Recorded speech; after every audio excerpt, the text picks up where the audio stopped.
Hello YouTubers, this is your friendly neighborhood Theophage. Okay, so this video is a follow-up to a video that I made refuting the modal ontological argument. In that video, I think I did a good enough job showing why that argument fails because of the premise in part 3, but I don't think I covered well enough why the argument works if we grant the premise in part 3.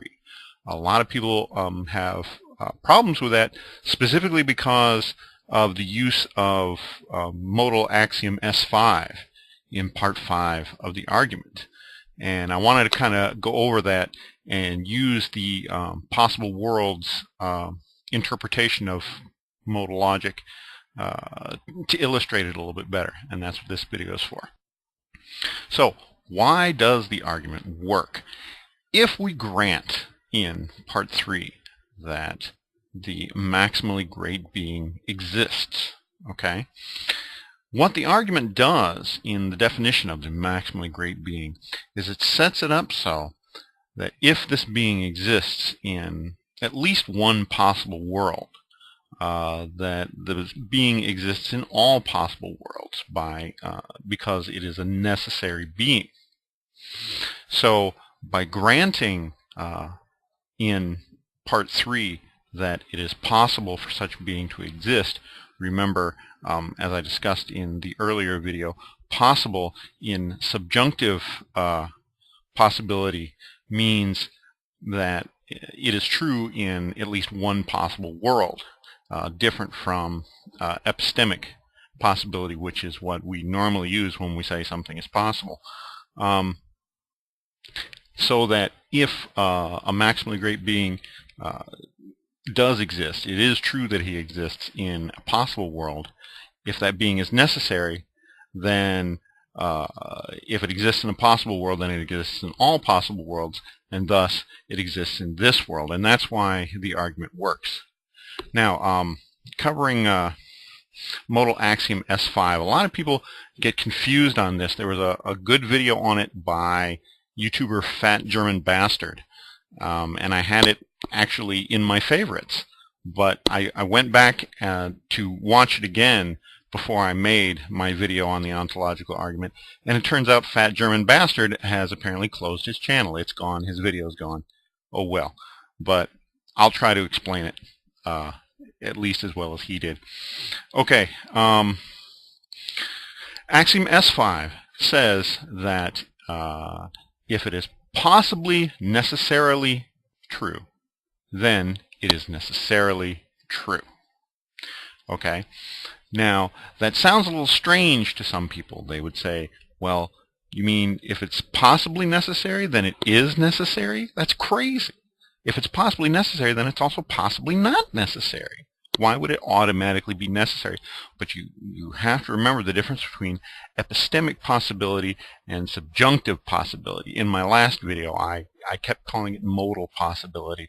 That isn't really what it's called, but I use that term meaning possibility as it's used in modal logic.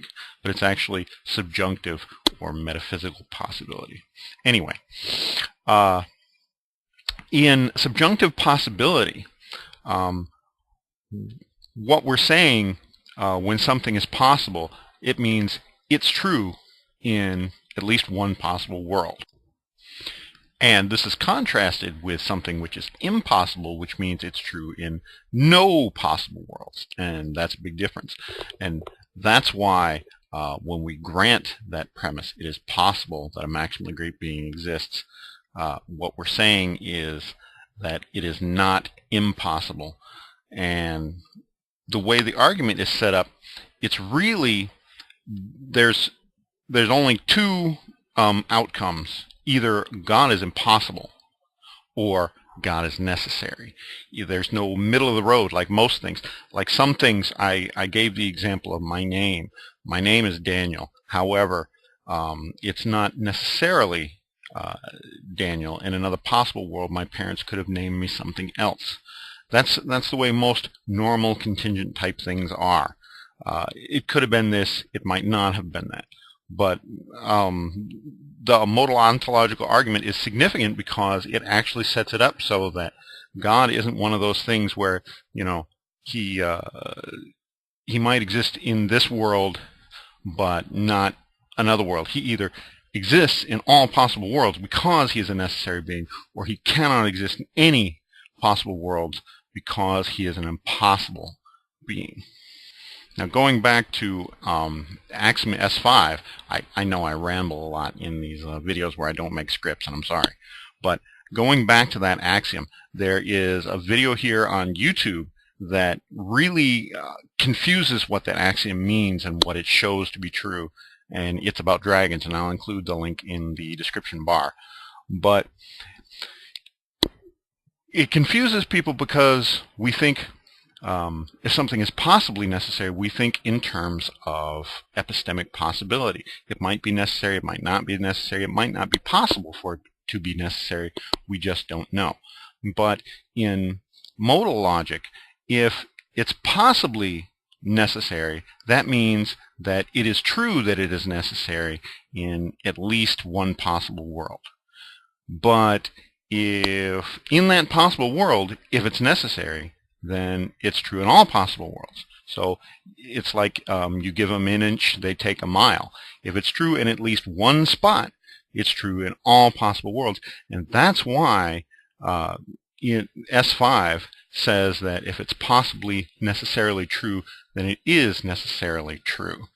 Because as long as you're using that subjunctive definition of possibility, that's the way it has to work. It makes sense within the context of modal logic, but not necessarily in the context of one epistemic possibility when we talk about things, whether or not they're possible or not. Another way to think about it is that when S5 says that something is possibly necessary, it's another way of saying it qualifies as necessary. Because the only thing that would disqualify it from being necessary is if it were impossible. And since we're granting that it is possible in at least one world, then what we're saying is, no, it is not impossible. So therefore, it can qualify as necessary, and therefore it does qualify as necessary. In modal logic, the two axioms, S4 and S5, what they're used for is simplification of operators. In S4, what you get is it says that if you have a sentence, I don't know if they're called sentences, I'm a little scrambled at the moment, where you have possibly true, then you can combine those together into just possibly true. You can simplify those.